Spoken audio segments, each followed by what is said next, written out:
pledge allegiance to the flag of the United States of America and to the republic for which it stands, one nation, under God, indivisible, with liberty and justice for all. Do roll call attendance, Marty. Mary Jo Roskowski. Here. Mary Jo Radcliffe. Here. Patty Jacobson. Laurel Meek. Here. Amy Huffman. Here. Naoma Thundercloud. Here. Scott Barton. Here. Thank you. Has the meeting been noticed to the public according to open meeting laws? Yes. Thank you. We'll move on to, at this point, we have public comment. Is there anyone who wishes to address the board? Okay, we'll move on to community engagement. Board commendation. Tonight we have the Courtesy Corporation, McDonald's. If you would mind coming forward.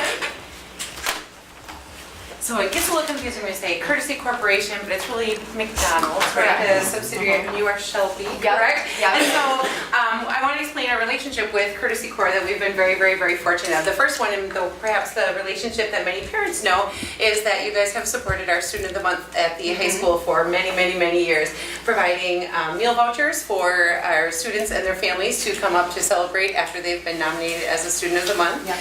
But another one of our staff members really recommended the board commendation.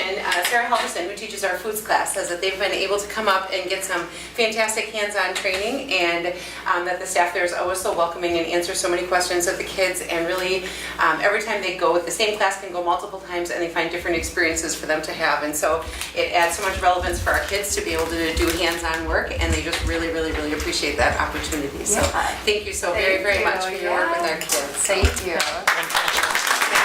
If you'd like to say a few words, you're welcome to do that too. No, we're just super happy. One of the best parts about our jobs, I work in our Human Resources Department out of our office, which is in Alaska. It's our favorite part to be involved in local schools, being able to have that education first value philosophy with our organization is super duper important to us. I love coming to Ms. Helgerson's class. It's always one of, again, my favorite parts of my job, but we do a lot of even with our employees, recognizing a lot of different scholarship opportunities. Our high school employees can earn up to $22,000 of their tuition paid for just by working for us. So we really value that importance of education, and I'm super happy to be here. Awesome. Thank you. And you drove from Alaska in this weather. Pullman, yeah. Pullman. It was nice when I left. Well, maybe past the worst of it, so drive slow on the way back. So Yes, well, thank you. If I can take your picture, that would be good. fantastic. We'll be right back. I feel like I need to grow about a foot. So look small next to you. That's our. Well, I look small next to Shelby. I know, I got it. I look small next to That's anybody, good. so it's good. Perfect. Thank you so much. Thank you. Yes, we really Thank appreciate you. it. Thank you. Yep. I and- probably will skip out. Oh, definitely. Okay. Thank you so much for your partnership.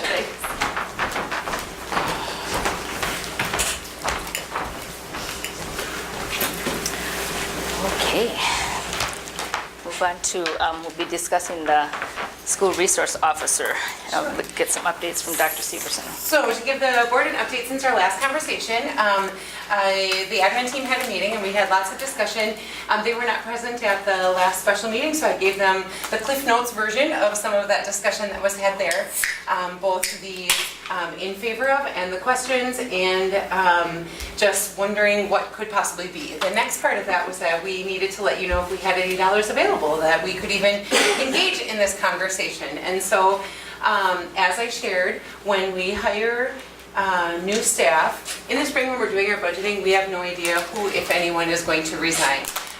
If teachers resign that are on the higher end of the scale and we replace them with people in the middle or lower end of the scale, there is no way for us to possibly predict that. And so in past years, when we talk about end of year money, that's where some of that money is created annually, because we can't possibly know who's going to leave and who we're going to hire to replace them.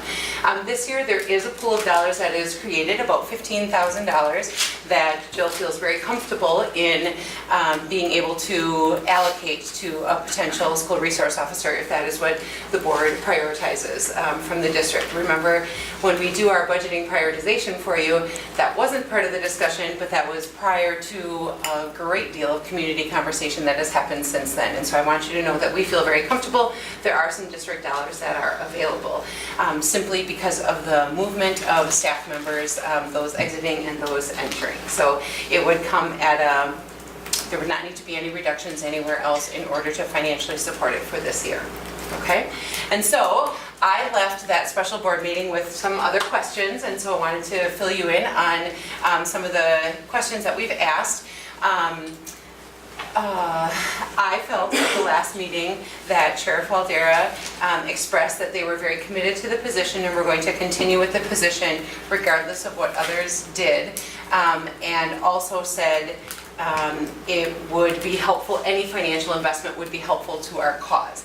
And I just wanted to clarify, as did the admin team, so does that mean you get whatever percentage you pay for in services, or the services are going to be there? We'd appreciate any donation to offset those costs. Kind of a clarification on that was something that we were asking.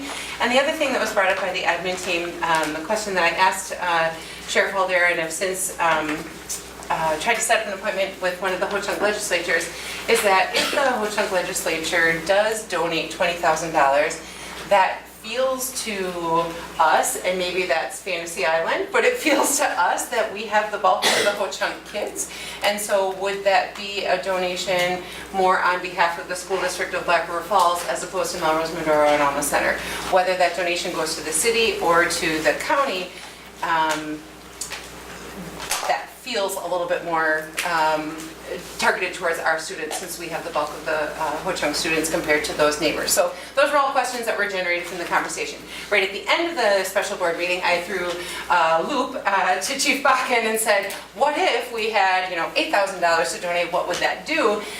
And didn't have much time to even consider what that could possibly mean, because the position that had been discussed before that was a full-time detective position with a portion of it funded here. The admin team had a lot of questions about that as well, because for that same $15,000, it appeared that we got a lot more of our student hours covered by a school resource officer than through the county. And so you can be frustrated and disappointed, but at this time we are suggesting no action, because we still feel like there's a lot of other pieces that need to fall into place. And so the first step is, I feel it would be helpful for the board to decide if you're interested in the district pursuing a school resource officer, because at this point you've never taken any formal action to say, yes, continue this conversation and let's see where it leads.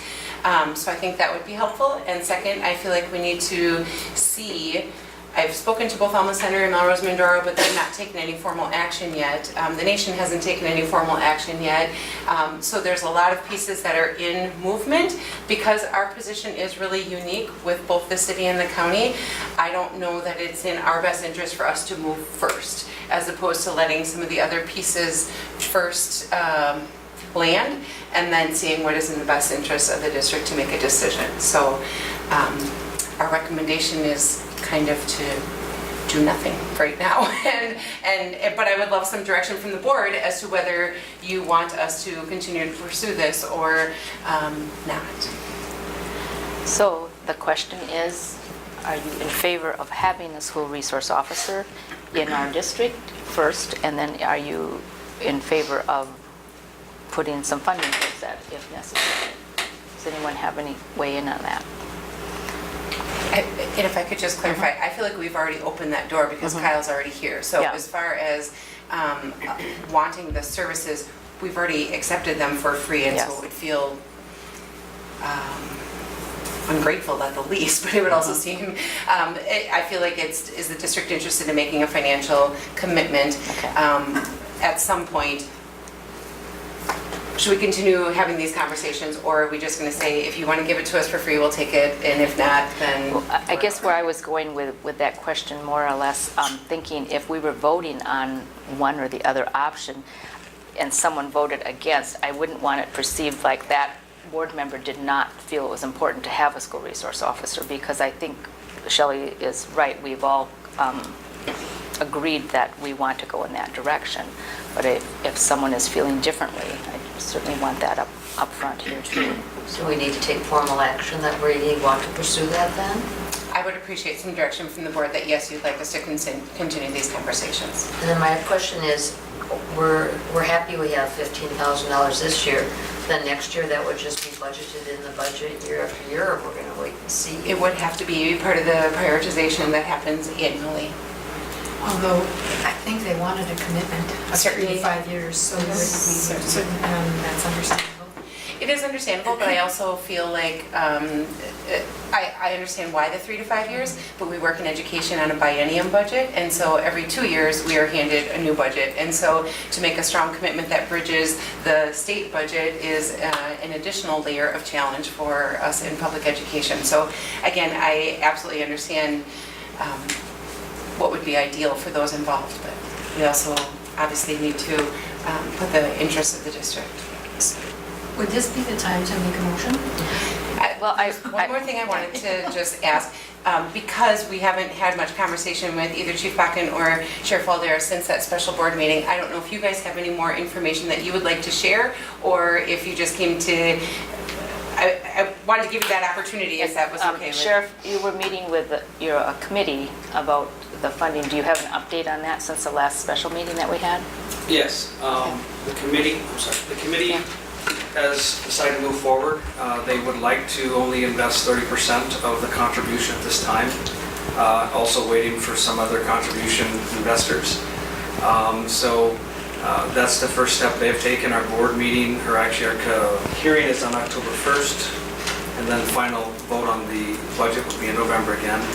So we're in that same wait mode, but also discussion negotiations with other stakeholder investments into this program. So I do have meetings scheduled. One I leave here for Lincoln.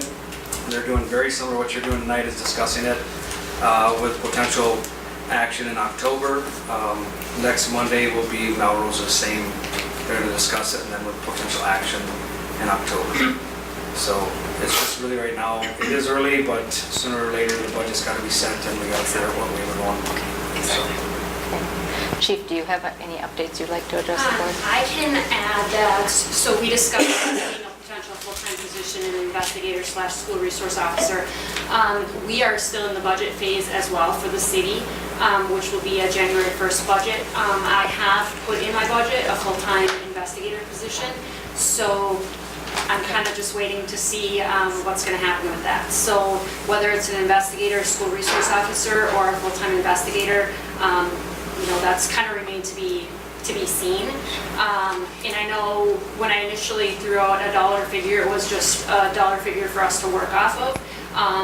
I certainly can work off of other dollar figures as well. And if I'm able to get that full-time position, that's something that we could potentially negotiate. And I know I said a 5-year contract because it helps with the consistency, but we could certainly, if I get a full-time investigator anyways budgeted by the city, we can certainly work around, whatever. If you guys are looking at a year-to-year thing to see if it will work, that's something that we can certainly take into consideration. And so since our last meeting, you do feel like you have a little more flexibility, that a lesser funding source would still provide some flexibility, assuming that your budget passes, which I know there's a lot of steps in that process as well. And there are definitely other options available as well. If I don't get a full-time officer, it's possible that I can fill whatever funding is available with a part-time officer. And what I would do is just have that part-time officer fill my patrol shift and have a full-time officer fill the SRO position. So that's possible as well. So, I'm not stuck on a dollar figure. I threw those dollar figures out just so you guys had something to work with. Okay, thank you. So again, they're both willing to be completely flexible to meet our needs. We just need to decide what our needs are, is where we stand, so. Okay. So you prefer that we have a motion to continue the conversation of collaboration? Right now, there's been no board action that says to. Yes, okay. Is there a motion to continue the conversation for further board action? Okay, Patty? Okay. I'll second. Okay, all in favor say yes?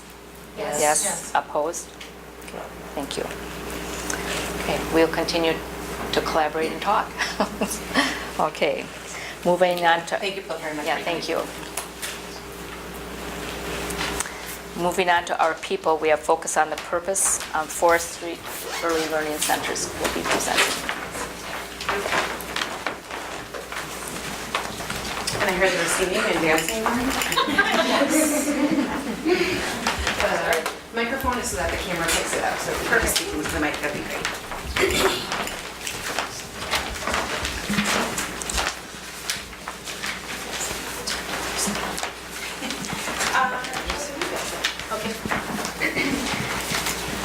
Okay, so we are focusing, focus on purpose. Could you So- introduce yourselves Oh, first? Okay. I am Samantha Salveson at Forest Street First Grade. June Johnson, first grade.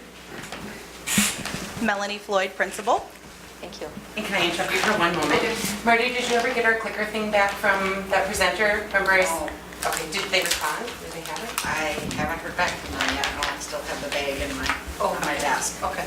So they sold the important part but left us the bags. All right, so we are focusing on purpose. June and I attended this Beyond Behavior Management, where we were able to be introduced to various skills to reach all students.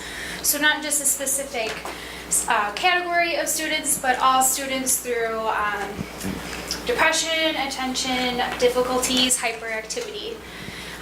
In this class, one thing that really stuck out to us was conscious discipline.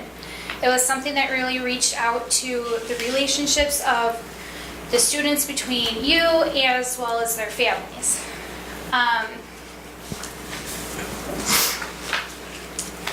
We thought that this was really important, and as this class went on, this idea of conscious discipline kept coming up. It was a way for us to brainstorm a way of consistency within our school.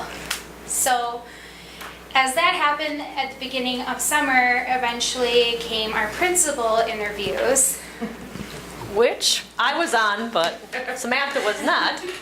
And lo and behold, like 15 minutes into the interview, what does she say but conscious discipline? I almost fell over. So I just got done telling Stephanie how great this was before she even walked in the room. And we were so excited about it that we literally spent 2 weeks between the class and the interviews planning things for this year. And then she walks in and she, I think, is the answer to making this more cohesive for us. And that's what we're looking for, because it does build on relationships. And then we had another aha moment during the Orange Frog training, and where we did this selfie thing with our group. And I'm like, wouldn't it be cool if our PLC on Friday ended with a group selfie? And then we put that on the website, which I don't know if you saw the first one. We forgot last Friday because we were done at 3:15 and we forgot. So we remembered over the weekend and we're like, oh. But just to build that whole relationship. I mean, I think that's a piece that was missing from what we were doing. We had the data, we knew what the kids were doing, we just didn't have that relationship building. So that brought us to... So, go to the next slide. So I was actually trained in conscious discipline quite a few years ago. I went and spent a week down in Florida training with the author of Conscious Discipline, Dr. Becky Bailey. The structure of conscious discipline has 4 components or pillars, being the brain state model, creating the school family, and then the 7 powers and skills.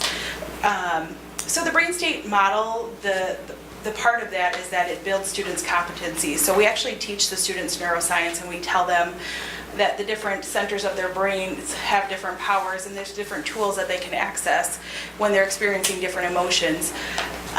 Creating the school family, those are all of those common structures that we've all got in place in good classroom structures. So classroom meetings, you've got visual supports. We have a wish well center, so when students are gone, we have their picture and we wish them well.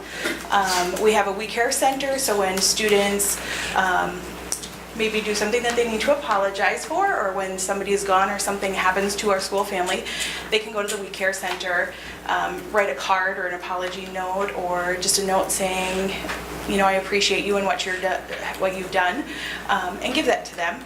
The 7 skills and 7 powers are really the cornerstone of conscious discipline, and it's really about yourself and how you approach students and how you build relationships with students. It teaches all of those skills that are listed. So when we approach a situation where a student is dysregulated, that we maintain composure and then approach the students, that we offer encouragement.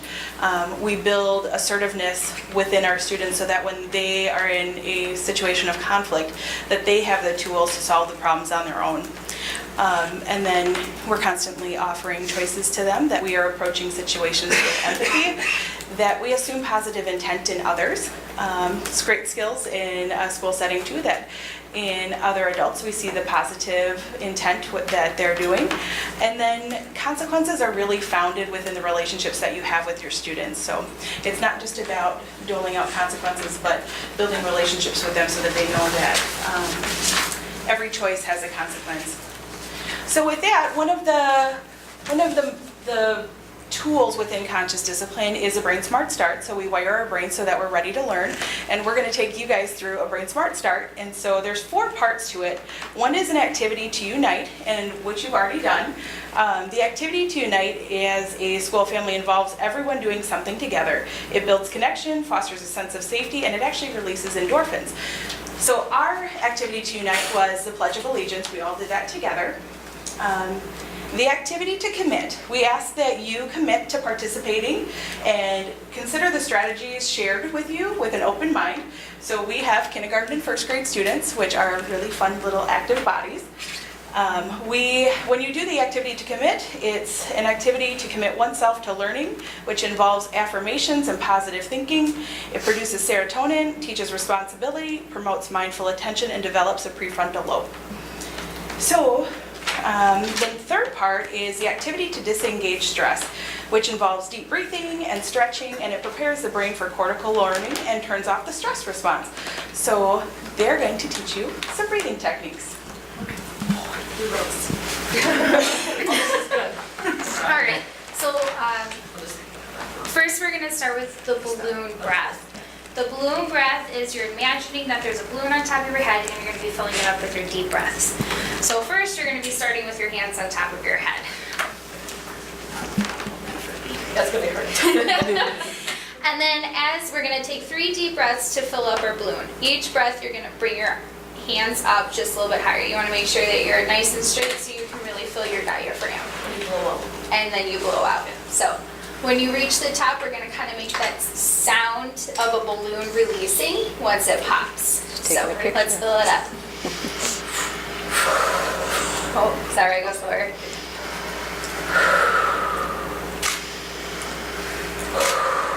And you really fill it up, so we're going to take one more deep breath. And then it pops. And it comes back down. And the kids will go. You'll get lots of different noises with that one. And then the star is, you can use this even when you're at a meeting. First you smile, and then you inhale, fill it up, and just blow it out. They call it the star. One of the boys, do and relax. and you relax, yeah, and relax. One of the boys said, I can use this before I play kickball. And you will actually see the kids at the end of the day, they will blow up their balloon while they're waiting to go on the bus. And then they will clap and go. They don't even know what they're doing, but they're just doing it naturally. And it's only the 3rd week of school. So it's cool. So the last part of the Brain Smart Start is an activity to connect.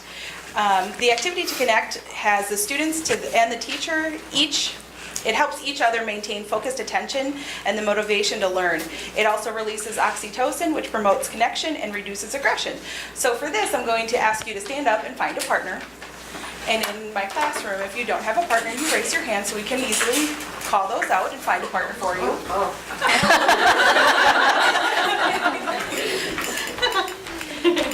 So for this one, this game is called This Is My Nose.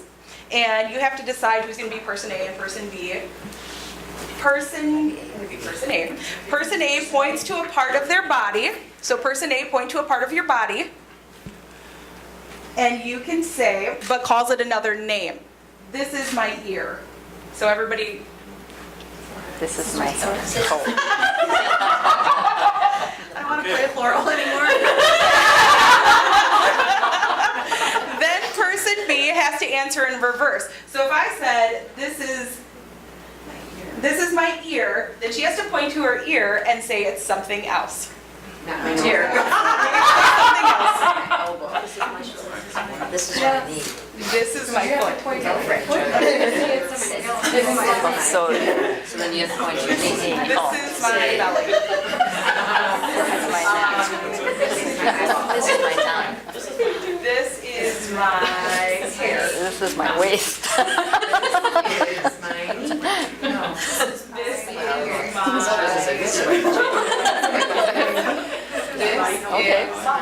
Okay. This is my ankles. Okay, got it. It takes a lot of thinking, it does.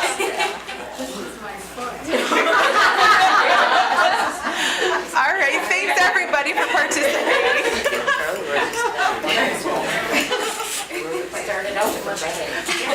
So this is, you can tell, is a great way to build relationships within your classroom, not only from teacher to students, but also among the students, and build that sense of community within your classroom.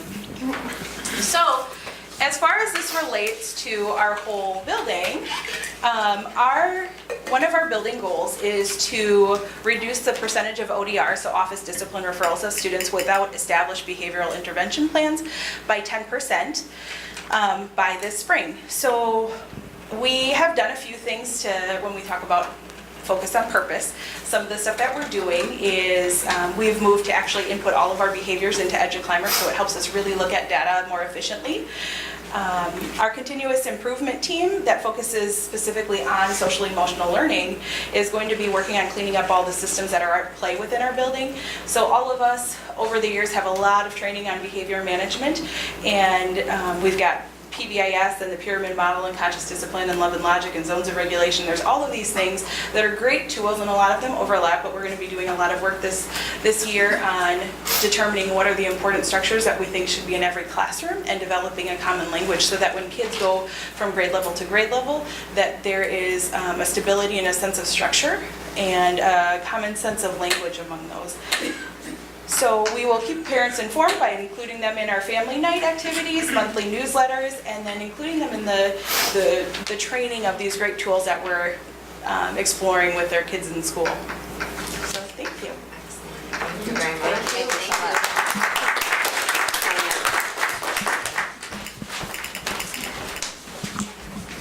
I think it's funny that you guys went to a Washburn and got so excited, then you come back and someone is speaking the same language. How affirming for you, right? Okay. I've heard of so much good things about Washburn over the years at CISA too, so thank you. Employment recommendations. We have lots of changes happening. The good news is there's a lot more ads than resignations, yes, I know. right? That's the good news. Thanks, ladies. Thank you. Get out while it's dry. So I don't think any of these are surprises to you, or the resignation is not a surprise to you. We talked about that last time. Our most recent hire, Brian Schleifer, 6th grade position, started today, so we're pretty excited about that.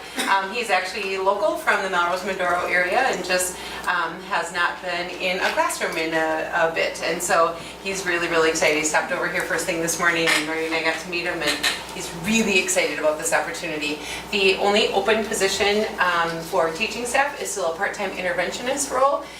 We are trying to see if we can long-term sub it for the first semester and see if there are perhaps any new grads at semester time interested in taking it for the second semester. The good news, bad news is that some of those interventions that they would be doing are very structured, and so if you don't have a huge resource bank yourself, you can still go through it. However, we know somebody who has their own personal teaching toolbox would be more effective at doing that than someone who's not. So that's the only teaching position that is currently still open, is that 50% interventionist. We do have second shift custodian that just opened, and 2 aides at Forest Street that just opened as well. So trying to fill our bus and keep it full, but life happens. So we're excited to have all these people on board, though. Any questions or comments about the employment recommendations? I make a motion to approve the employment recommendations. I'll second. Thank you. All in favor say yes. Yes. Opposed? Motion carried. Student success. Dr. Kilbasa will talk with us about seclusion and restraint. Thank you. Each year at this time, school boards, everybody's responsible, school districts are responsible for reporting out on seclusion and restraint data for the year prior. So this is our data in comparison from last year to this year. And this year, we had 35 incidences of seclusion and restraint. That was the year before. If you could scroll down just a little bit, there's, if you could It go. wasn't in chart form, it was in text. There we are. Yep, there you go, thank you. We had 35 incidences, 22 incidences were at Forest Street, and I would tell you that we had one student that was, had most of those incidences, so it's not that it was 22 students, it was 22 episodes or 22 incidences. And then Red Creek had 12 incidences, and we had one at the high school at the 12th grade level. And again, we're working on this year, we started it last year, but working on better documentation, making sure everybody's on the same page, using EduClimber because we document our seclusion and restraints, we document our ODRs in the EduClimber system, so making sure that people are consistent so that when we pull this data, we're getting consistent data across the board. And that's something we're continuing to work on this year. We've spent some time with some of the buildings. I spent time with all of the special ed staff this summer, a full day with each of them working on goals, but also talking about this. And then we've been working with the assistants right now on how to get into EduClimber, how do you document ODRs, what does seclusion and restraint documentation look like, and so we're really working on this. The data shows that we're down from 53 the year before to 35 this year. And then if you look at, because EduClimber can break it down by incident location, so you're looking at that of those 35 incidences, 25 were in the classroom, and then 8 in the hallway, and then 1 bathroom, 1 library, and 2 in the office. And then if you look at by grade level, and again, most of the ones were at the first grade level, and then we had several at the 4th grade level, and then 1 at the 12th grade level, and that 12th grade level happened like the first week of school, a new student starting. But I will tell you, here's the interesting part too. You look at this data too, and all incidences were by male students last year, so. That is. Yeah, so again, we're keeping track of everything. We're working very hard to make sure that we are reporting and getting staff trained to know how to document in EduClimber, because it can provide us with such great information. It can provide us with hourly information, so we're starting to know exactly where things are happening, and this will provide the buildings with good information. So we're going to continue working with this. We took a staff of a group of about 9 people to the EduClimber National Conference this summer in August. We took from the high school, they had one of their assistants that actually goes in and enters all of their data. We had several special ed staff, so we had a lot of key people there that are kind of leading it for their buildings. So, In addition to the data analysis piece that she's talking about, all the additional training, Tammy is also a certified nonviolent crisis intervention trainer. So Barb Luke in our district has done a lot of that training up until this point, and now Tammy and Barb have been tag teaming that. And since we have both of those certified facilitators or trainers on board, we've also been able to be more aggressive with the training. And the first part of nonviolent crisis intervention is the verbal de-escalation before it gets to a physical restraint situation. And so before, it was always a real challenge to get all of our special ed aides and teachers and all the teachers who are on the crisis response teams in their buildings, all the administrators. It was tough to get all those people trained because they'd either have to go to CISA or find a day that Barb was out of the classroom so that she could do the training, all of that stuff. And so the addition of Tammy being trained, they were pretty aggressive the last 2 summers at getting people certified, and I am a strong believer in some of those just verbal de-escalation tools significantly reduce the amount of physical restraint as well. Is that, that's what I was going to ask, is that why it probably went from 50-some to 35? I think that was one reason. I also think that, and again, with the exception of one student, all of the incidents were special ed incidents. There was just one incident, one of the first grade incidences was a non-special ed student, last year was a first grade student. And I think part of it too has to do with when we look at their behavior plans and spending more time looking at behavioral assessments and writing behavior plans, and within those behavior plans, doing a lot of documenting in those behavior plans and doing data collection within those behavior plans. So I think our staff are doing much better job looking at those behavior plans and that, so. So they write the plans of what works for this student, and then that travels with that student. So each year, they're not reinventing the wheel with that student. And so really digging deeper into the kids that are having these instances, as opposed to, even if one was a repeat offender, that was still the minority compared to. What's nice though for EduClimbers is this is excellent documentation, so it goes from building to building, so you can look at it anytime, and so it goes from building to building. And so staff have that documentation from year to year and can look at that. It's been great. So again, EduClimber has been just an absolute fabulous tool for us. Any questions for Dr. Cabasa? Thank you so much. It's always good to have good news too. Move on to finance and facilities. You received the monthly expenditures in your packet.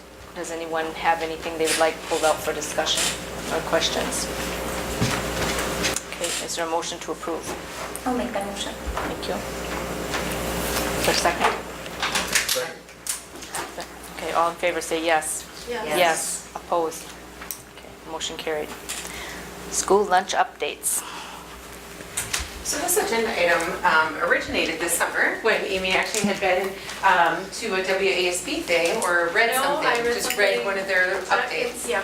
Perfect, and asked a probing question. And so from that question comes all this information. I asked Jill and Connie to work together to give us that, and plus a little bit more background information. So, And I'm just going to throw you through 9 years of the Healthy Hunger Free Kids Act. And it started in 2010, and we are still going through it today, even though today it's not in law.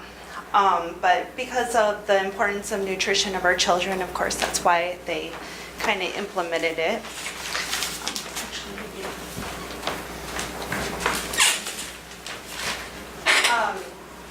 However, when this all started, we had no idea the impact that it was going to take.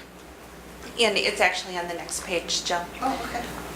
The nutrition staff are now required to participate in professional standards and maintain yearly CEU requirements. The directors of the program now have to have a college degree. Students must be educated on the reimbursable meals throughout the meal service, which even makes it more difficult for our principals who want us to get the kids through the line as quickly as possible, but we also have a regulation that we are needing to make sure that we're educating our kids. Program success must be communicated to the community, and we do this through a report card through the DPI, and that's now on our webpage. Changes to the wellness policy and the meal charge policy had to be updated, and we did that in a policy, and that's all now up on our webpage as well. Nutritional requirements were set for the food sold throughout the school day within and outside of the nutritional services department. So that was very interesting because our after-school sports and our teachers and all kinds of clubs, they were no longer able to sell foods either. They defined throughout the school day as midnight to half an hour past the school day, so 3:30, midnight to 3:30. So 3:30 to midnight is the only time anybody can actually sell food if it isn't nutritionally regulated, because we have to throw everything through a calculator. and so think about the groups in the middle school trying to raise funds and selling their dirt cups. So there's been, as we go through this, you guys may chuckle, but there's been some hard Band-Aids ripped off over this process. There really has. It's such a magnitude of things that it hit, and I think a lot of people think it's just like the nutrition aspect, but it hit absolutely every way that we do our business in our nutritional world. So the financial changes even were implemented through direct and indirect charges, the paid lunch equity. Our administrative reviews went from a 5-year to a 3-year, which actually became even another issue because at the state level they didn't have enough employees, so they couldn't monitor us, and ours turned into like a 6-year review, even though we were supposed to be every 3 years. We'll see if they come next year. We still, 2 years ago, I put in our procurement review, and I still haven't received the response to how that is, so that's still 2 years later. How have these changes impacted the nutritional department? We updated our policies and procedures. We talked about that with the wellness and production sheets and the paid lunch equities, all of that. All food sold throughout the school day was verified through our USDA calculators as being nutrient compliant. We got that done. Fund 50 charges evaluated and adjusted. So all food supplies, direct and indirect charges had to be justified. So my examples here were, before we can say, well, maybe the food service department uses 10% at forestry and maybe 20% of a gas bill. But here we actually have to have a meter and we have to prove it because the federal and the state are providing us that money. So we have to make sure that we're justifying what the money is being spent on. And history, 12 years ago, I was able to set a meal cost based on how we were doing. And now we can no longer do that. We have to do it through a paid lunch equity formula set by the state. Student education.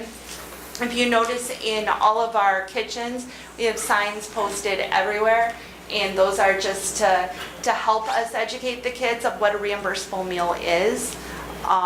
They can pretty much eat all the fruits and vegetables they want, but they have to take it, and that was a big concern as well because they didn't want the food waste.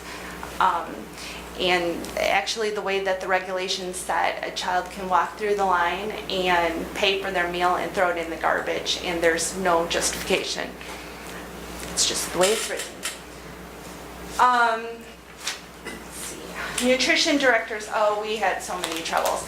We didn't know where to start because it was just coming at us from all ends, and it wasn't just one piece, it was just everything. So on the next page you'll see we formed a committee, and we call ourselves the Cooley Region Directors Co-op. 16 of us are together. So it's Sparta, Toma, Holman, Alma Center, Melrose, Mindoro, Cochrane, Fountain City, Onalaska, Bangor, West Salem, La Crosse, Westby, Viroqua, Caston, Royal, Black River Falls make up this group. And we do meet monthly, which I think is the next page. And that was actually on Thursday. I just grabbed a picture of us while we're there. And why are you taking a picture?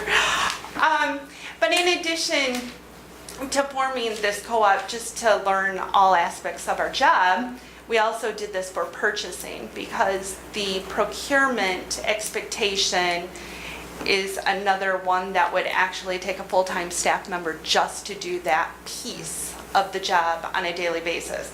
And that's because procurement means that every item purchased has to have a product specification sheet. It has to be taste tested by the student. It has to be bid by 3 organizations, and the lowest price has to be accepted. So that's on every French fry, every mashed potato, every chicken nugget, every chicken patty, anything that we buy. So it wasn't even feasible to do that. With the 16 school districts, we just all combined together and we do it. And now we have it set up in, I think this year we'll evaluate chicken. So what's the point of having them taste tested if you have to pick the lowest bid anyway? Taste 9 and they have to get 3 bids. My son got to be a taste tester one year. He was really okay with spending a day doing that. And I think he might, I don't know if he's in the next slide with the picture. I tried finding the picture. I was trying to get the pictures and I couldn't. This is just actually the piece of nutrition that we've always done offer versus serve. We've always taken nutrition important here at the district. Just because HICFA came along didn't mean that we were going to do anything different. The only actual changes that we made were to offer whole grain foods and eliminate the 1% chocolate milk. So over all of the changes that everybody's heard, that's actually the only thing that we did. Fruits and vegetables have to meet all kinds of color codes and percentages of being offered. We've always offered them. It was just that now we put it on a nice little spreadsheet and it looks better. Many of our students do live in poverty and they are at risk for malnutrition. So I think it's really important that although this whole thing started because of obesity, I think we always have to remember our district specifically, we have a lot of children that go home and don't have food. So we have to keep that in perspective as well. healthy is very important, but getting a child to eat is even more important. So offering them a lot of variety and stuff like that. This here is going to meet our nutritional standards, professional standards for our nutritional staff. This year we had 300 food service employees out of the 16 schools meet in, we were at Logan this year. So every year a school takes their turn and we just educate. We bring DPI in, we bring speakers in. This guy was Health and Logic, I think. So all kinds of different things. We make it fun. Get their continuing education credits.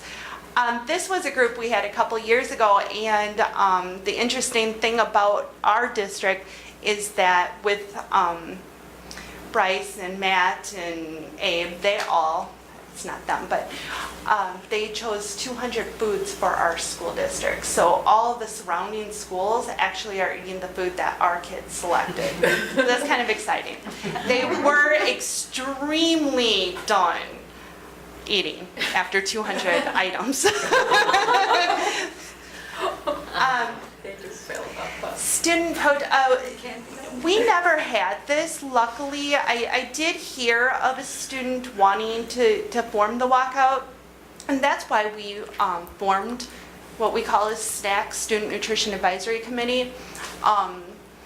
We didn't want our kids to go that route. We wanted to hear what they had to say. We wanted to design menus and give them a voice in menu planning, and that's pretty much why we take them to our food shows and let them taste test the food and give us direction on what we should be doing.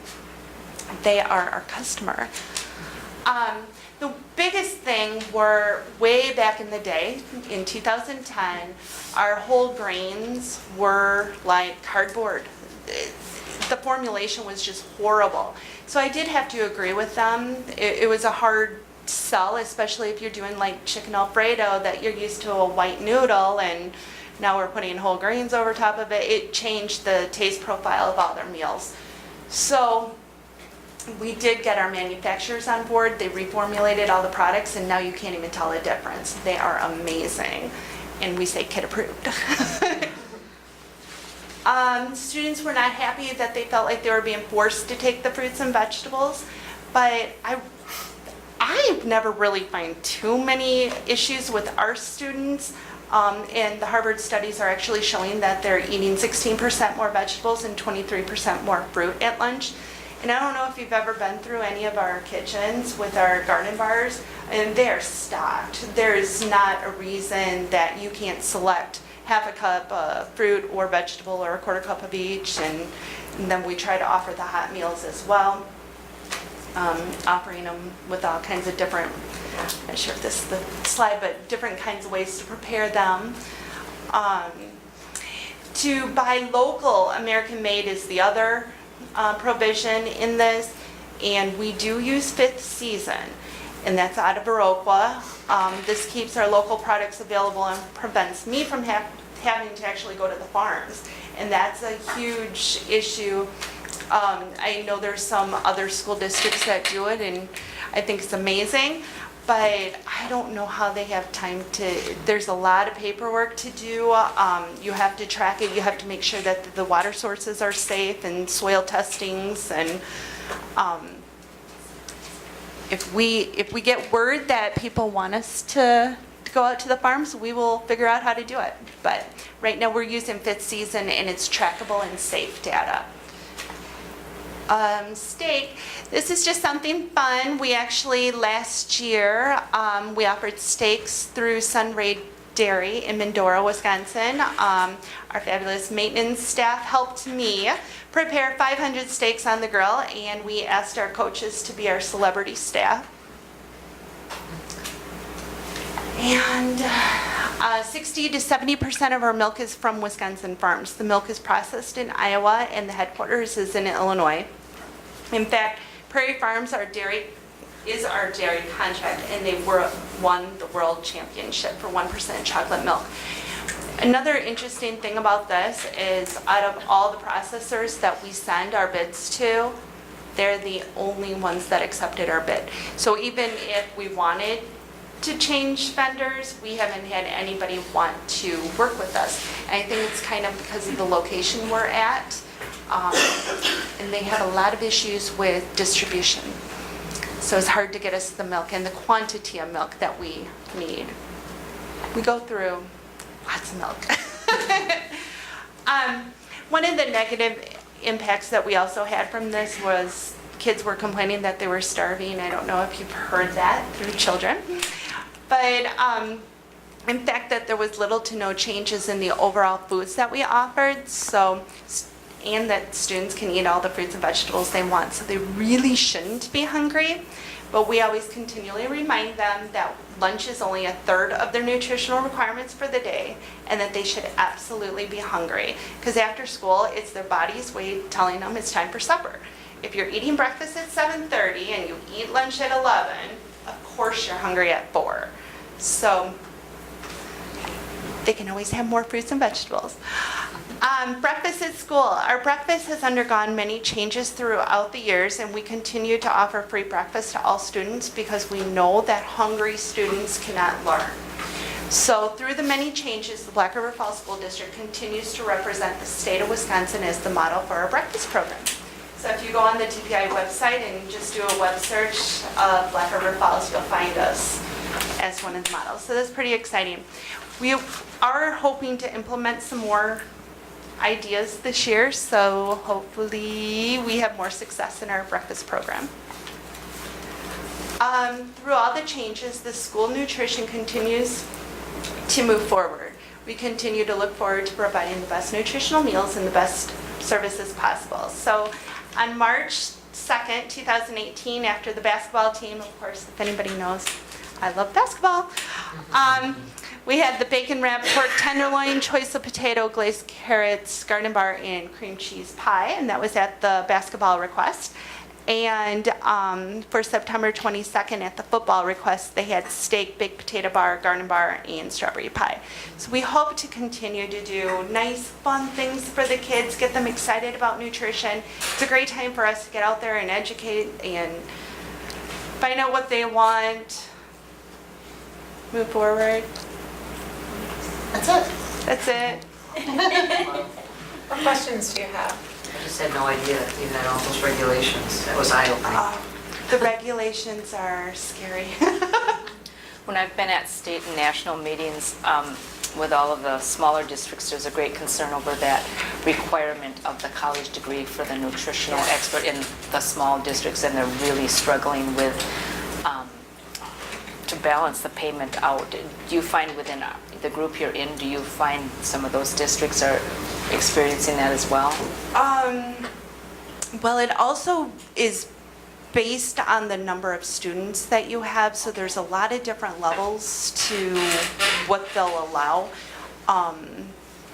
There are some districts who share exactly. a county between two smaller districts, and not saying ideal, but that's how some people get around it. And ironically, the continuing education units that they have to take, remember the state licensing law eliminated the need for teachers to continue to collect credits? I mean, there's a little irony there that, holy buckets, the level of regulation, that change in the licensing, of course, assumes that quality professional development is happening in the districts, and still teachers are participating in it, but they don't have to collect the credits, whereas food service staff need to continue collecting CEUs.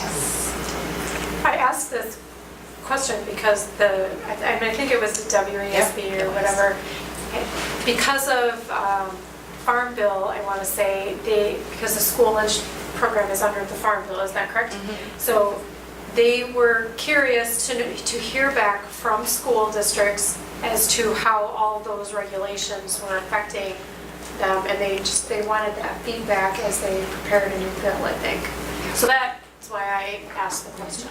And we realized it had been a long time since you guys have heard from food service. So. And I'm sorry, I've been under the weather today for some reason. Don't know what's going on, but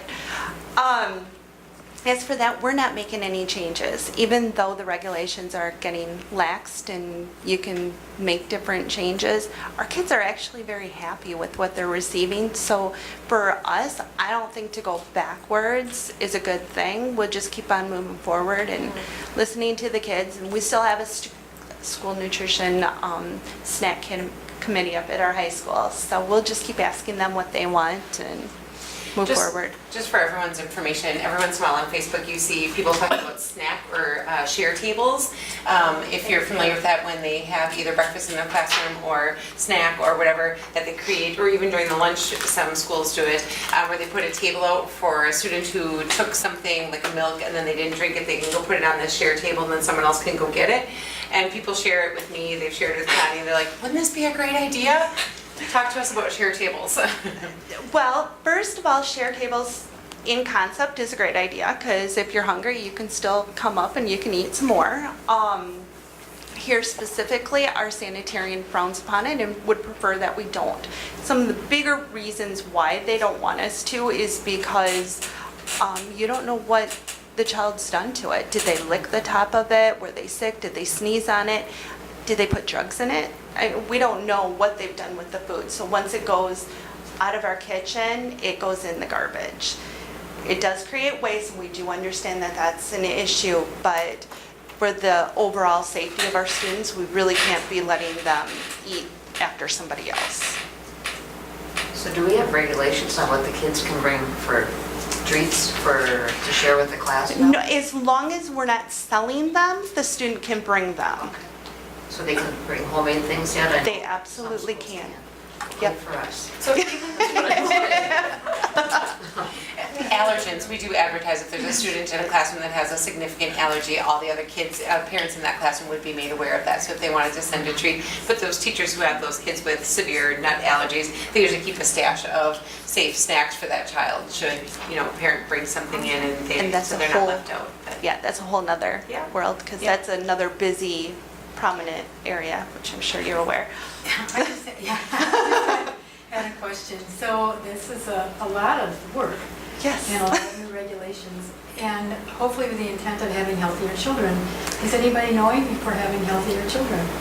I'm sorry, Is there any way to know if this is working? Are we having healthier kids? Are we making better choices? I don't know, and here's the thing, body mass index should be obviously measured through our nursing department, and I believe she sends that into the state, so that could be a judge. But I also think that was the original, that's the rumor as to why HCFA took its place, was because our military was very scared because of all the obese children coming into the world, and they were trying to protect our military base and make sure that we're producing healthier children in our world. But yeah, I'm sure they're working on data. When Shelley asked me to do this presentation a couple weeks ago, that was one of the first things that I did was ask all kinds of nutritional, World School Nutrition Association and a few of the other ones, and nobody even has put together something like this, like through the years, 9 years later or anything, so yeah, it was interesting. That could be a question we could ask you. Are you seeing healthier children than you were before? But I think that's true, because I think it's a combination of everything, and I don't think that we have implemented many changes.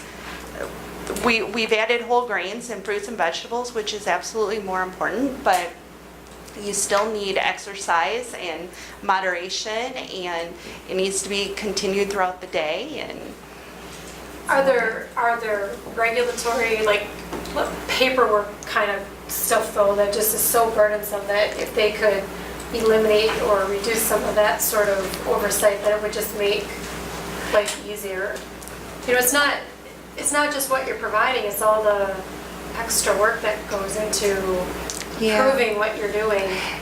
And it truly has went from everywhere, because the nutrition staff have files upon files upon files of their production sheets, because you have to prove every item is meeting their whole grains. 51% has to be whole grains, and you have to prove that the protein is meeting the two meat equivalents. The manufacturers are probably really up to their game to try to help with that. I mean, so Manufacturers are amazing. Website to show them the menu, just so everyone sees how much the level of drill down detail a family could get with their lunch menu. I love it. You can click on the food and find the contents of that. Although when we have cinnamon rolls in the lounge, I really don't usually go back to the website and say, how many calories is that?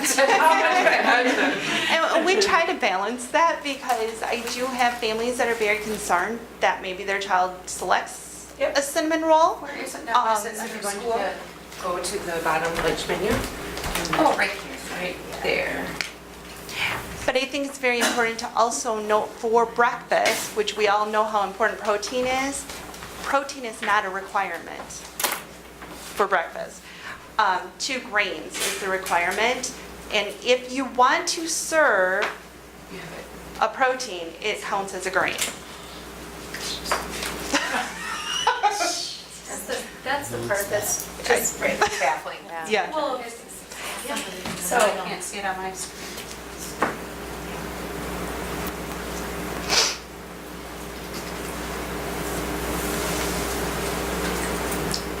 So, yep, you can hit any of them.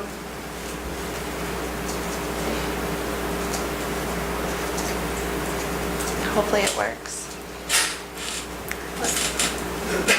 Yeah, then it has all the breakdown. I just think. meatballs.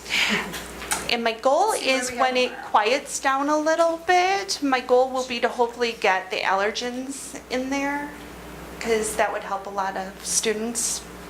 Right now, the families usually will just call me and I'll walk them through it. The kids actually use that. I don't know if you saw, how would you rate this food? The high schoolers will actually use that, and that can be helpful. It can be humorous sometimes, but. Written in comments. Yeah. That one has 0 stars, I see.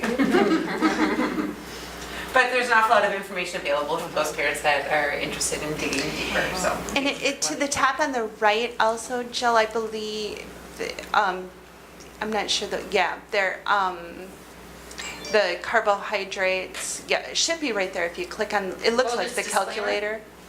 Whoops, up. Oh, the calculator you're just Yeah, there. it should be on the calculator.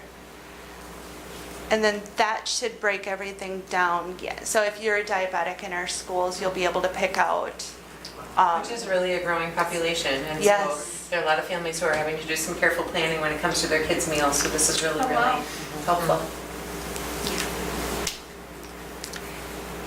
Where do you find And- this on the page? It's, you Go back out. go to any of the schools in. Just on one small disclosure, I mean, Breakfast, and then you can everything just is get very the menu. complicated, but we currently switched from McCain chicken to Tyson chicken this year. And if Tyson's having an issue with manufacturing their products and they're bringing them to us, we may have to switch to a McCain, but a Tyson's in there. We don't always know that. So we have to be very, very careful when the manufacturers are subbing the products to us. And I talk to the girls all the time to really be paying attention to the food labels, because sometimes it could be a product manufactured in a peanut facility and we don't always know that, and we're getting subbed those products. So the girls have a huge task on hand on a daily basis to keep reading and following. And if you walk into a kitchen and you see all kinds of cases in their empty boxes, that's usually why the empty boxes are there, is because they're still trying to read the food labels. Okay. Any other questions? I should have asked this ahead of time, but we always address the unpaid lunches that total into the many thousands of dollars. How is that coming, collection? We have divided up, we've been working kind of in batches. So we first looked at a lot of our over $500 kind of accounts, and we sent those in this summer. We contacted families again, give them one last, letter. If we got a response, great. If we didn't, we then sent those on to our collection agency, and they also are giving a courtesy letter. So there was that first batch, and then in August, we sent our second batch in as well. We sent a letter out, and now it's time to send that into collections if we did not hear from them. We did hear from many. We did get some response, and many paid their full balance in that 100 to 500 range was our next batch. So we were pleased that we did get some response. People did call. So we appreciate that willingness to work with us, do a payment plan or something. And are people applying for the reimbursable meals? Free reduced, yes. More. So that actually is just coming up. When the school year ends, whatever status you were at, if you're at free, reduced, or full price, that carries over to the fall unless you fill out, or until October 15th. And if you do not fill out another application, you revert back to full price meals. And to be honest, that's one of Joey job, downstairs yeah. does the food service applications, one of her big frustrations, because then people start getting the phone calls because they have a negative balance. And they're like, but we're free. No, you were free. You didn't do anything this fall. You had to fill out the application. And so that balance doesn't go away, even if they fill out the form and they then qualify for free again. That negative balance that they accrued between there is still their balance and still their responsibility. And that form is available online, right? Absolutely. Okay. And sent home And as we- part of registration and. And we also sent out reminders. Sure. We see you had I an know, application I know. filled out last year. Please remember, you need to fill out another one this year. So we try to be as helpful as we can. So. Oh, I know you do. I know No. you've tried meal, yes, I know. Yep. Yes, But okay. in addition, that's also regulated, so, I mean, the government really don't, you can't backdate and you can't. No, There's so no. many regulations to the free and reduced. So if they have a big balance and then they qualify, you can't go back and collect the Right. other, yeah. I understand, but just thought I'd ask. Moral of the story, fill out the application. Yes. Well, thank you, Connie. That was very informative. Thank you. Thanks, Connie. You'll probably save your presentation for your group or others now. Yeah. Okay, thank you. BLAST program update. So I just wanted to make sure that all the board members were aware of the BLAST program and what our plans are for the year. So we finished our third 5-year cycle in 2018 and did not get a grant this year. The first 5 years it was $100,000 a year. The last 2 5-year cycles was $50,000 a year, and that has been used primarily for our BLAST programming. When it was $100,000, we had a 50% staff member that was their sole job, and of course, as that funding went down, that job got passed off to others. So what we decided to do this year, our Title 4A funds came in, and I talked about this briefly the first day, but I'm not sure how many all caught that. Our funds from 4A came in much higher than we had anticipated, and there was not necessarily a parking spot for them. We thought it was going to be like $8,000, came in at $25,000. And so Jimmy is actually going to be the BLAST administrator, and we sat down and looked hard at what the costs were last year and what kind of services we could possibly provide for families for less than that $50,000. The challenge is that we most definitely will apply for another 21st Century Grant next year's cycle. They received over 140 applications and 32 or 37 were 37, is that it? Okay. 37 were funded, and so you can tell that it's a highly, highly competitive grant cycle, and so we'll give it our very best shot and see what we can do. But we also felt because we did not, were not made aware of it until August, it felt really last minute to pull those services from families who had been relying on those services. And so we have this $25,000, what can we do? We looked at it, and last year alone there was $40,000 worth of staffing. We knew that that would be our highest expenditure, but Jimmy and I met with Andy Osgard, who's been the BLAST coordinator the last couple of years. We looked at the student-to-staff ratios. Melanie actually comes to us from formerly running an after-school program, and so we just talked a lot about it was a nice to have such low student-to-staff. And when I say staff, I'm including our high school tutors in that. It was nice to have such a low student-to-staff ratio. We can't afford to be quite that nice this year. However, we still think that we can provide some really quality programming for them. And so we decided to structure it just a little bit differently. We've increased the accountability expectations for the person who's going to be the lead teacher. And Jimmy's going to take a pretty active role in that program as well. And so, as I said before, I think it serves a great purpose for our high school kids who are interested in going to school to be teachers. We want to do everything we can to encourage them to have that job opportunity there. But we're also going to be far more conscientious of if like when you work at Culver's and it's really slow, the boss says, sorry, you gotta go home early tonight. We have to start treating our high school tutors like that as well, that if there's not enough kids that come that night, that we can't afford to pay them just to be there. And so we are going to do a stipend for a lead teacher. That lead teacher will be kind of the on-site supervisor during the BLAST program, and they will also assist in the recruiting and registration process for the students. And then there'll be monthly meetings with Jimmy and to check on staffing levels and on activities and all of that stuff. And so we are hopeful that we find somebody interested in doing that. Andy Osgard, we asked if he was interested in being that lead teacher, and he is not. And I certainly can respect that when you have been that BLAST coordinator for years, there's a lot of other district activities you can't participate in because it's been Monday through Thursday every night after school till 5:30, and so I certainly can respect that. In the past, our BLAST program has been up and running in October. Mid-October, we're hopeful that we can hit that same target, but we, again, are going to be leaning on some of our staff to be willing to step up into that registration role. So as far as families, I'm not sure that they will see much of a difference. Students will see a few more kids to the adult ratio, and we figure with that 25,000, we should be able to keep the things that were most important to us and provide that service, and it just won't be, there won't be the money for some of the extra field trips and stuff like that that they went on. Just wanted you to be updated in that. Thank you for that update. Yeah. Move on to Moody's financial rating update. Good news from Jill. So this is called an annual comment that Moody's puts out. They've done this the last several years, and I just thought maybe you'd like to see it and see what they do. So Dr. Seepson put it on the agenda, and so I just wanted to share some of the information. First of all, it just talks about the demographics of the area and things, and I think those kinds of things are interesting. Don't really have any comment on that.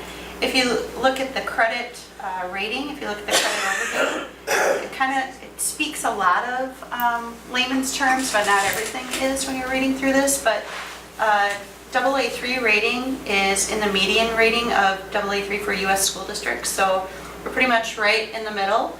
I was trying to find a chart.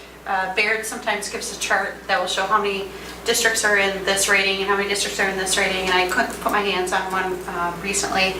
I just did look up some different districts to see, and we're above some too, and but we're also behind Middleton Cross Plains too as well. But so there's. It's a good thing you're not competitive at all. Stuff, right? Whatever I can be. So there's just interesting information. Looks at the finances. I think probably the charts speak to it the best. I'm going to skip right to those. These are our numbers in comparison to the U.S. median. If you go to these charts, so this is no surprise to the board that, hopefully it's not a surprise, I should say, that our available fund balance as a percent of operating revenues has increased. We've talked about that. We know that that's increased over the years. That is something that looks favorably upon us when we're looking at credit ratings, so it's not a bad thing. Having a strong fund balance is always important if we do go out for bond ratings, and that was something that helped us get lower interest rates on the last referendum project. This is just looking at the full value of the property tax base and how that's changed over the last few years. So it was about 840 million here to 925 million here. And then this is our debt and our pension. So you can see we had very little debt in 2013-14, and then the green here in 15, 16, and 17 is when our debt was fully realized after the referendum project. The pension liability, it's a little bit misleading. It's not really that our pension has grown. Perhaps on paper, more of a paper calculation than anything. We have to do a statistics event every 2 years. We have to have a, I'm trying to think of what it's called now, and I can't think of the right name. Evaluation, anyways, that we have to have. I'll think of it. But anyways, we have to be have our pension liability evaluated from a statistics analyst kind of thing. But they changed the GASB laws a couple of years ago, so now that looks different when we look at our pension liability. It really hasn't changed much.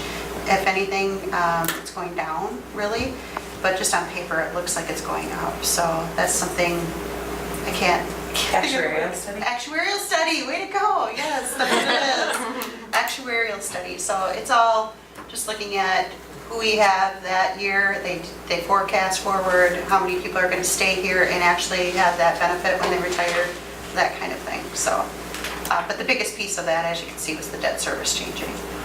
So anyways, that's all. I just wanted to share that with the board and have it for your reading. And this is part of that school finance quandary that we find ourselves in a budget reduction mode each year, making tough decisions, yet it is important for us to make sure we communicate to our community. It's not because we mismanage our funds in any way, shape, or form. When it comes to our credit rating, we are doing fantastically well, and we were able to save the community some dollars over our last referendum because of our very strong financial backing. And so it feels almost like those two statements are at odds, that we have a very strong financial situation, yet we are constantly having to reduce our budget in order to keep afloat. And so it feels odd, but it is important to remember that people don't equate needing to reduce our budget because of poor fiscal management. It really is just a function of how school finance works. So, Thank you.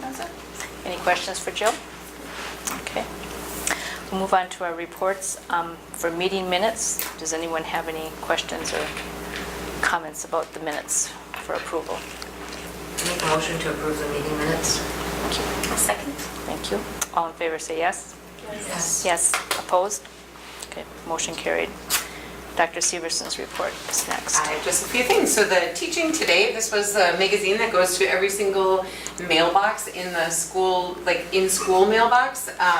And there was a nice article from last spring about our Tiger Investment Club. And so I'm not sure if everybody got a chance to see that. I don't know if these get handed out to the board members, but when everyone came back this fall, we were highlighted in there for our Tiger Investment Club and from their spring activity that they did. So that was exciting. It's a nice article if anyone's interested in reading that. There was a reminder about September 26th is the WASB Regional over in Whitehall. If you can handle my driving, I'm happy to carpool with everybody. I've got a vehicle reserved. At that gathering, Mary Jo, Scott, and Nehoma will all be receiving WASB recognition. So last year we went to the pre-thing and then we stayed for dinner, and the post-thing was a repeat of the pre. So I did not register for the pre, thinking we'd be good listeners the second time and not have to catch it twice. So if you're interested in coming, please let Marty know so she can get you registered. I think right now you just have a few, right, Marty? Yeah, I've registered Nehoma, Mary Jo, Radcliffe, and yourself. Okay, so if anybody else is interested in joining us on Wednesday, September 26th, please do so. I also wanted to let the board know, perhaps you remember from quite a few springs ago, there was a lawsuit from a student who was injured as she reached into her locker and there was a hook missing and was cut. That lawsuit has been dismissed, and so there are no more financial obligations or possibilities therefore, so all good. So that is great news. And then the other thing that I included just today, it was not out in your packet. Kristen, I was going to go with Kristen's swimming report. This is Red Creek's flashy show here. I just wanted you guys to know, I feel like the swimming lessons that we provide for our community are an incredible community service. When you consider how many communities parents are asked to pay for swim lessons, that is something long before my time, the district decided that there's enough water around our community, we want as many kids to be safe as possible. So I just wanted you to see some of the numbers that participate in those summer swimming lessons. So they had 342 students who attended summer school swimming lessons this summer, levels 1 through 6. 5 were from other districts, but when you look at that levels 1 and 2, there were 230 students, and those kids meet for 30 minutes for 10 times. Levels 3 through 6, 112 kids, and those are 50-minute lessons. And then the lifeguard training, there was 10 students who attended that course, and that's an awful lot of time too. Mary Danielson maintains Red Cross certification so that our students can be certified, and she actually helps to supply lifeguards to the Huffman Aquatic Center and to the Lunda Community Center through her trainings. And so I just think that's a really nice service that we provide. We do count all of those students for summer school enrollment, and so those minutes all count towards future FTEs. But remember, the FTEs that we earn through summer, we get a third of the funding for, as we would an FTE that attends through the school year. So it definitely is some financial benefit to the district, but in the end, I just think that that's a really unique little niche that Black River Falls does that not a lot of other communities do. And so I wanted to highlight just how many kids take advantage of that for you. And now I would turn it over to the buildings. So I think now it feels like She's already gone, that's right. Focus on purpose, check, she's done. We'll be brief, but we just wanted to share our exciting new program at Red Creek. We're kicking off Tiger Pride. It's part of our continuous improvement plan as a way to be a little more proactive with some of our behaviors. And so our focus is going to be on teaching more specifically some character traits and also working on service learning projects. In the past, we've used PBIS, and we're not steering away from that. We will continue to work on promoting respect, responsibility, and safety while putting our own spin on it this year. And we just want to be more intentional with the behavioral expectations and just try to really work on building that strong character in our students. So we explain this to the kids that we're taking Tiger Way to the next level. So this, we will focus on a different character trait each month. We're going to really dig in and model for the students the importance of these different character traits.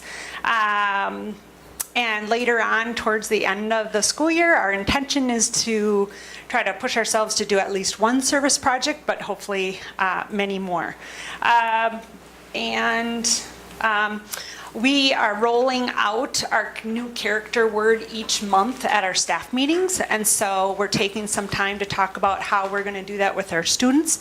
But we're also going to work on these as a staff as well, so that we're truly modeling these behaviors for our students. And so we're just hoping to provide a more positive influence on our kiddos. So we're going to start out with, for September, the focus trait was unity. We want our kids to feel a part of something bigger than themselves. It's a wonderful place to be as far as the school goes. So we just wanted to become united as one. From 2 through 5, everyone that's in the building is going to be united, and we want to model that starting with the adults through the students. So we talked about our philosophy with the whole staff as well as students was that when we are all united as one, the opportunities for happiness and success for all are endless. So we started with a little PowerPoint presentation that Maddie Vincent, our school counselor, and Ms. Simonson and myself kind of created and talked a little bit what she just said. Put that in a PowerPoint, kid user friendly, with our voices, and so we could present to the whole student population. And then what we did was had the classroom teachers during their morning meeting play it, and then we brought them down to the parking lot. Started with grades 5, brought them out, put them into, which you'll see in a minute of the lettering that they did. It was all 510 students, including the staff, spelling out the words Red Creek United. We had the students, had orange and black t-shirts, and then the staff has Tiger Pride t-shirt, so every teacher had those on, and then we also had an order form going around for students to purchase those, and there was quite a few people that had ordered those, and there'll be more that are coming, which they'll see them on homecoming, and then there'll be a second wave of orders that'll come out after that. So everyone was kind of excited for that, so we'll see what that looks like. So once they came out, we had this video play, and as the video plays, something that we didn't realize what was going to happen was the popularity that came from this. We started by having Jack Taylor come in, which was a huge success just in itself because the kids were pumped to see him come in. But the video itself had reached over 12,000 people, 150 shares, and there were over 1,100 reactions and comments throughout. So it had spread in a hurry, and that was just in a week and a half's time. So. And we'll be honest, he's a pretty big basketball guy himself, so he was a little. I was just as excited as the kids were. So I thought about asking for an autograph, but I forgot I'd wait till later. Like you didn't know his mom worked there. Yeah. I don't know if you guys have seen it on our Facebook page. It's super sweet.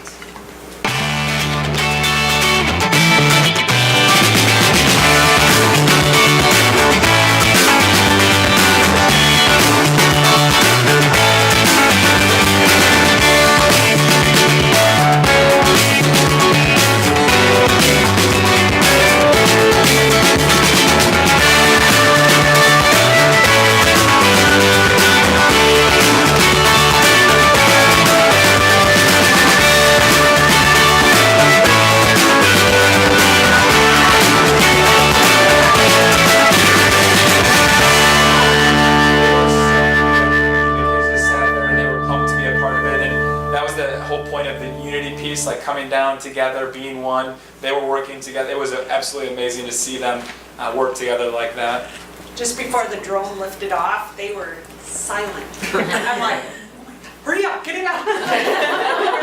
The other thing that we thought was really neat about this was that it was 9/11, it was Patriots Day, and so Ms. Simonson had a little piece on that in the morning announcements and talked about the significance of that, and then how unity came together, and then they brought that together. So it was kind of all a fitting day. So. I was in my office in the afternoon and Laura called, and honest to God, I didn't know if something was on fire, somebody was hurt. She was like, I gotta check up the other. She was like so excited for me to see the video. I was afraid at first, I really was. Yeah, you can make it go to Facebook. I'm like, oh my God, what did somebody post? I usually don't need help getting fired up, but sometimes Laura, I need help. Great work, thank you for sharing. Thank you. Middle school? Sure. A few things I'd like to share out, highlights from the middle school this year. First of all, a shout out to the staff, in particular the 5th, 6th grade teachers in the building that really banded together to help out Lee Amborn, whom many of you likely know, retired art teacher, and shared their lesson plans with him, got him set up in the classroom, got his grade book set up. Tom Chambers was all over that, helping out with Skywork and Canvas, so Lee stepped right into that. And also, as Lee is transitioning out, he's been willing to stay for a couple extra days to help Mr. Schleifer as he transitions into a new position at 6th grade. Really excited to have Dan Norman on board as our Dean of Students. Dan's already busy making connections with staff, students, and parents, and he seems to know all the kids anyway. He remembers them from 4th grade at Red Creek, so Dan's doing a great job and really has a nice, cool, calm presence about him, but also addresses behaviors immediately, very quickly, and works to get students back into the classroom after they've had a conversation about what they've done. And a lot of times you'll have them write a letter of apology. If they're getting a little stubborn and being rascals about it, then they sit and think about it for a while until they're ready to talk. So, Mr. Would you mind sharing, today you shared with me a comment that he made when he went into the ISS room, and just the terminology that your 4th grade teacher can use without even flinching, but to Dave it was like, yeah. You just said that to a middle schooler, but... Yeah, there was a girl sitting in the ISS room, and she'd gotten into a little hot water the previous day, so he stopped in to check in on her, and I could just hear from outside my door that he was checking in and saying, hey, how's it going? You got some homework? Good job. And then he said,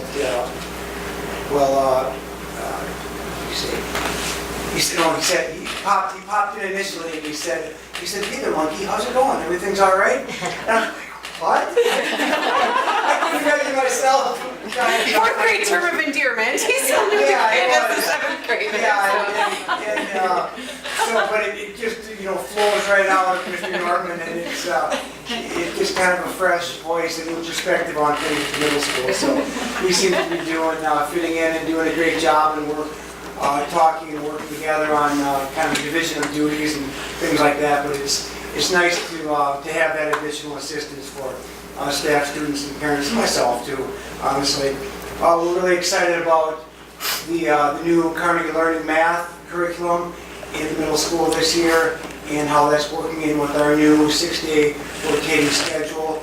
We've got now math and our English language arts are both blocked into 80-minute periods. so we don't go start to finish 80 minutes, but there's kind of that natural break in there after 43 minutes when a lot of times teachers will give their classes a break, go get a drink of water, use the restroom, come back in, regroup. But honestly, I've heard nothing but positive comments from staff on how they really like the additional time. So hopefully that bears fruit in the end when it comes to student achievement. I'm really excited though about the new, and I know you're probably sick of hearing me say this, but Ashley Weidel, our school counselor, just did a remarkable job putting that thing together this year. Her mind really works along those lines of putting in pieces here and there and getting it all to work together, so she did a really nice job. And last but not least, I can't remember if I mentioned this or not, but on our playground to try and get things, more activities, more engagement with kids out there. The Frisbee golf was off to a little bit of a rocky start. We did get 3 Frisbee golf goals set up, and the kids are just kind of trying to figure out how to play the game, but we have a section of the playground cordoned off where that's for Frisbee golf only, and we have 8th graders out there who are playing on a regular basis, and we'll get the 7th and 6th graders involved in that too. So just a few quick highlights at the middle school so far this year. Thanks. Good. Thank you.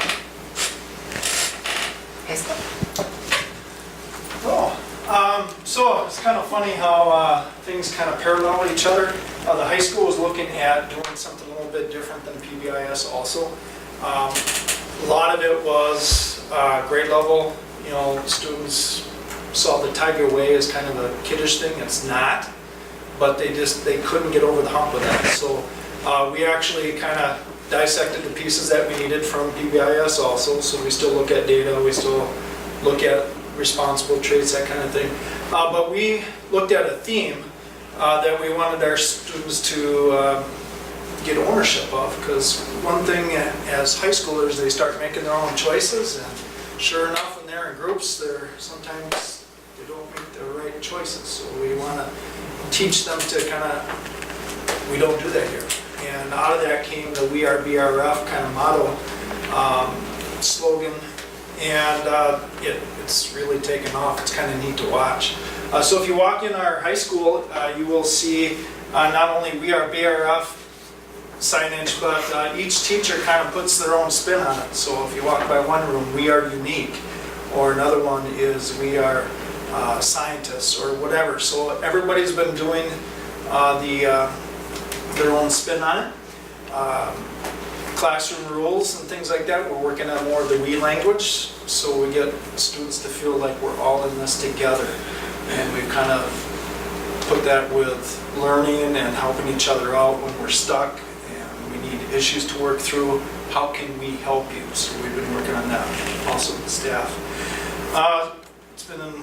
Students have been doing some work with it also, so our advising groups, each teacher had a group of students make a video related to We Are BRF and kind of introduce their teams. And we put some of those on Facebook and kind of stuff. And Sydney Sampson Webb is also doing community interviews of former graduates and asking them what do they think We Are BRF and their connection with that. And they've also added a little thing at the end, what's homecoming mean to you? Because that's coming shortly, and just get everybody getting feedback of that. Any questions? So, Mr. Stein mentioned homecoming, and that's coming up pretty soon. So, and you mentioned We Are BRF, and asking people in the community what homecoming and what BRF means to them. And he also mentioned that some people don't always make good choices, and that tends to happen sometimes around homecoming, as we know. So last year, in the spring, when nobody really wanted to talk or think about homecoming, Dr. Severson and I spoke with the student council, or the student senate, and got a group of kids together to meet several times to talk about homecoming. And there were about 4 of them who lasted till the end of the year. In our final meeting in May, we made some decisions, more or less, or some suggestions. And we're going to be getting together this week and talking about that again with those students and with all of the students to talk about what homecoming means to Black River Falls and what students should expect from that. So some of the things that we're looking at and the students came up with last year were student leadership opportunities. For example, students communicating out at assemblies. We've had one already this year, and talking about what are respectful ways to celebrate homecoming. Also talking about creating some PSAs, some public service announcements, via the announcements and out to the students. And the final thing is creating posters and developing a slogan such as "We are BRF," "We are respectful," or those types of things. Dr. Severson also suggested from neighboring communities that we offer a list in the office for people who would prefer not to have people on their property with extraneous activities going on. And those people would be able to sign up in the office and be off limits. And then we talked about the, if there were graffiti or inappropriate things on vehicles or any thing that would come onto campus, that students would be required to address that immediately and get rid of that. We discussed in our meetings dangle a little carrot out there that if students are able to pull off a homecoming with none of the extraneous activities that create consternation and violations, that we would reward them on the following Monday with a cookout and some games up in the park during our lunch. We have a little bit more flexibility now that we have a lunch and learn period of 60 minutes, so we'd be able to offer them something like that. So we're going to be talking more about that this weekend. The clock is ticking, we gotta get moving, right? Absolutely. When you look at that. Yeah. Thank you. Thank you very much. Well, it's good to hear all about the unity conversations. I think as a board, we too participate in board governance and training, so we can be united and be an effective board. So thank you for carrying that through all the way, all the time. Thank you. WASB, we have the regional meeting coming up. We have the state meeting this coming weekend, and then policies and resolutions will be meeting the following weekend. Resolutions were due on the 15th, and so we always get a good amount of those from the districts throughout Wisconsin. We'll be addressing that, but make sure, like Dr. Severson said, let Marty know about the 26th. And then do you want to talk a little bit about your conference that you have coming up? Sure. Okay. The end of this week is the State Superintendent Conference, so it's the first gathering of all of the superintendents down in Madison, and it's always interesting because we go to the Capitol and get to hear the State of Education address from Dr. Tony Evers. We also, this year, I think, so there's like 420 school districts in the state. 50 of them have a different superintendent. Of those 50 that have a different superintendent, 37 of them are first-year superintendents, and so they just continue to say, we need those people who aren't brand new to keep coming and helping out all of these people who are in their first year on the job. And so it is always a good conference. And DPI does an awful lot of presentations because after the work during the summer, there's always lots of irons in the fire that we need to be updated with. So that is Wednesday afternoon, Thursday, Friday this week. And the last 3 years it's been homecoming week, so I'm kind of excited that it's not homecoming week this week. So. Thank you. Any agenda items for the future that anyone wants to put on the agenda? I'd like an update on the scheduling changes, how those are working out. So at one point, we had said that we were going to do that in a little later in the year, just because people would have a chance to live it. But if there's something specifically that you're interested in, we most definitely can do it sooner. Is there a specific question or just? I know there was some issues with the PE teachers and how that was working. Sure. So in elementary? Yeah. You bet. Okay. So with that, is there a motion to adjourn? I'll make that motion. I'll second. Thank you. Thank you. All in favor say yes. Yes. Opposed? Okay, we are adjourned.